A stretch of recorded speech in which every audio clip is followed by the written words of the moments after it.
Hello दोस्तों, आपका स्वागत है हमारी कहानी की दुनिया में।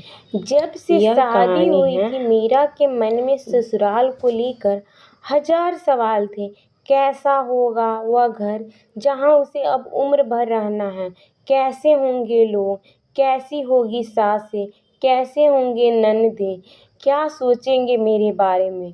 मगर जब उसने पहली बार उस घर में कदम रखा तो दरवाजे पर खड़ी थी उसकी सास और ननद। चेहरे पर हल्की मुस्कान थी, लेकिन आंखों में शक थी। मीरा ने धीरे से उनके पांव छुए। आशीर्वाद मिला तो, मगर उस स्नेह की गर्मी नहीं जो उसने अपने मायके में महसूस की थी। नई जगह थी, नए चेहरे थे, हर कोना अजनबी था। मीरा रोज सुबह सबसे पहले उठती, रसोई में जाकर चाय चढ़ाती, सास को उनके हिसाब से परोसती जाती, थाली में खाना देती, फिर सास की तीखी नजरें देखती कि कहीं कुछ छूट तो नहीं गया। देवर हर सुबह चिढ़ाता, भाभी जी की चाय तो कमाल की है, बस नमक मत डाल देना कभी गलती से। मीरा मुस्कुरा देती, मगर उसे समझ आ गया था कि हर हंसी के पीछे एक इम्तिहान छुपा होता है। ननद की सगाई थी, घर में रौनक थी, मगर मीरा के हिस्से सिर्फ काम था। हलवाई से लेकर हल्दी की तैयारियां, कपड़े से लेकर रिश्तेदारियों की खातिरदारी, हर चीज में मीरा को परखना गया। जैसे वह बहू नहीं, कोई प्रतियोगिता हो। पति कभी समझते तो कभी चुप रहते, लेकिन मीरा को समझ आ गया था कि ससुराल में अपनी जगह खुद बनानी पड़ती है। किसी को फर्क नहीं पड़ता कि तुम थकी हो या रोई हो।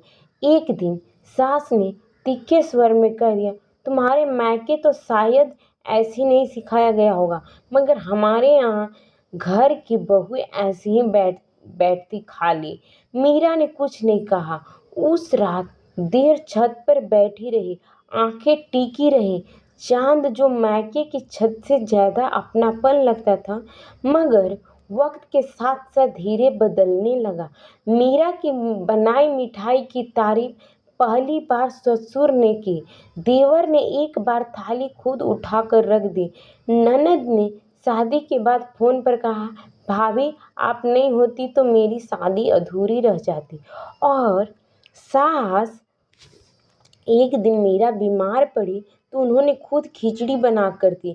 माथे पर हाथ रखकर बोली, तुम्हारी जगह अब कोई और नहीं ले सकता बहू। वह घर जो कभी अजनबी लगता था, अब उसके कदमों की आवाज से भरने लगा। दीवारों पर उसे पहचानने लगी। खिड़कियों से झांकती हवा अब उसके बालों से खेलने लगी। ससुराल अब सिर्फ एक जिम्मेदारी नहीं रह गया था, वह अब एक रिश्ता बन गया था। थोड़ी कठिन थी, मगर पूरी तरह अपना बन गया था। अगर कहानी अच्छी लगी हो तो मेरे चैनल को सब्सक्राइब कीजिएगा, ज़्यादा से ज़्यादा शेयर कीजिएगा और कमेंट कीजिएगा।